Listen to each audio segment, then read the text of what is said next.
So what's up sa inyo mga tiga? So ito nga tayo, pupunta tayo doon sa Imos doon sa GAF Emission Center para ito sa mga sa mga nahihirapan parehistro ng kanilang motor kasi busy sa trabaho or busy sa kung saan man. So kung nahihirapan kayo, ito ang sagot diyan. Ang GAF Emission Center ang sagot diyan.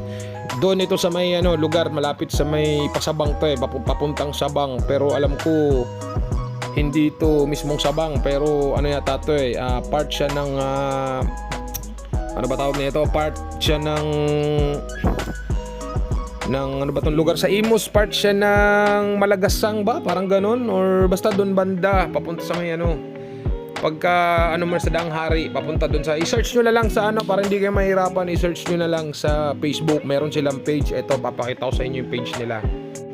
Ayan, ito yung page ng GAF Emission Center. Yan yung kung meron kayong katanungan, pwede kayong mag-inquire about dyan kung paano kayo matutulungan sa inyong mga rehistro.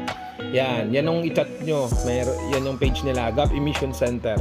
Basta papunta ito doon sa may pagdaan mo dito sa may Danghari, alam mo yung kalsadang papunta doon sa, siguro may kita nyo naman dito sa video, papunta sa may open canal. So kakaliwa ka doon pag napunta ka na doon sa may intersection. Pero hindi ko kasi masyadong kabisado yung lugar dito sa Dasma. Malaki yung lugar dito sa Dasma.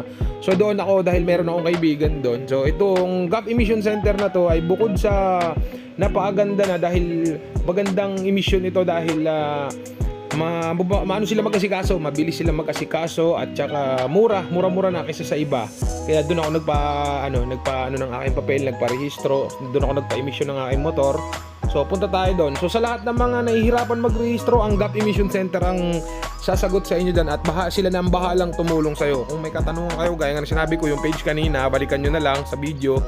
Yun ang tignan nyo, yun ang i-chat nyo kung anong sasabihin nyo, anong gusto nyo gawin sa motor ninyo. Kung magpapa-emission kayo, yun ang i-chat ninyo. Dito ako nagpa-emission sa GAF kasi mabilis silang mag-asikaso, tsaka hindi sila yung mahabang pila, hindi maraming pila, basta mabilis silang mag-asikaso. Gaya nga sabi ko, hindi tayo mahihirapan dito, may inip.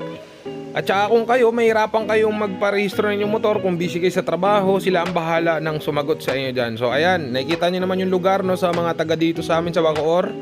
Kung napapanood nyo ang video to, kung gusto nyo magpa-emission dito sa GAF niyan, tignan nyo lang tong video, sundan nyo na lang sa mapa, makikita nyo naman. So yung binabati ko pala ang ating mga pisanan dyan sa Dasma, ating mga kaibigan dyan, Kabitenyo, yan, mga Munson at saka Kantada. So shoutout sa inyo, binabati ko kayong aking mga kaibigan dyan sa Dasma. So ito yung ngayon mga kaibigan, mga tiga. So ito, paakyat tayo ng tulay dito sa may papuntang open canal to. Yan Diyan lang yan, susundan nyo lang yan papunta doon sa GAF Emission Center. Ngayon kung nahirapan kayo, hindi nyo makita, hindi nyo masundan, i-Waze nyo na lang o kaya i-search nyo lang sa Google Map, nandoon yung GAF Emission Center. Malapit lang to para sa mga dito sa atin, taga Bacoor at sa taga Imos ka man or taga Dasma. Medyo kung Dasma doon sa medyo malayo, Dasma bandang SM Dasma ka, kung nakatira kung sa Langkaan, medyo malayo-layo sa iyo. Pero kung dito ka sa Bacoor at dito ka sa Imos, ito malapit-lapit lang. So ayan, pamilyar sa inyong lugar. Ayan, open canal to, di ba? Papunta sira-sira yung semento dito.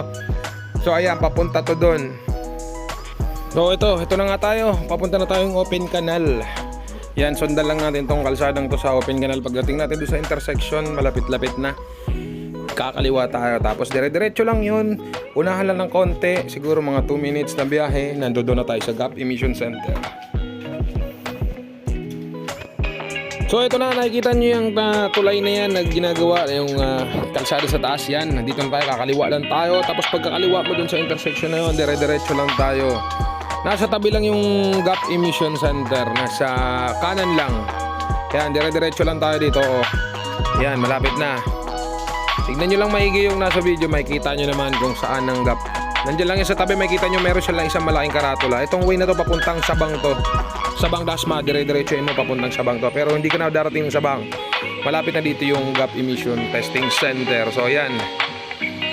Ayan, bye-bye lang natin to. Ito na, nakikita nyo naman, di ba?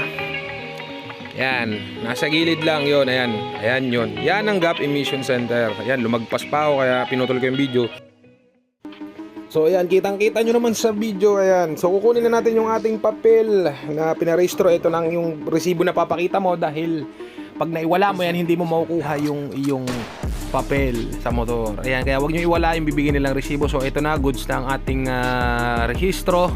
Tayo uuwi niya. Salamat, shout out sa'yo, ating kaibigan na si Peace Carl Monzon. Maraming salamat sa pagtulong. Ito na, uuwi na tayo. Basta ito lang, around ano lang to, along the highway lang to ng kalye. Yan, papuntang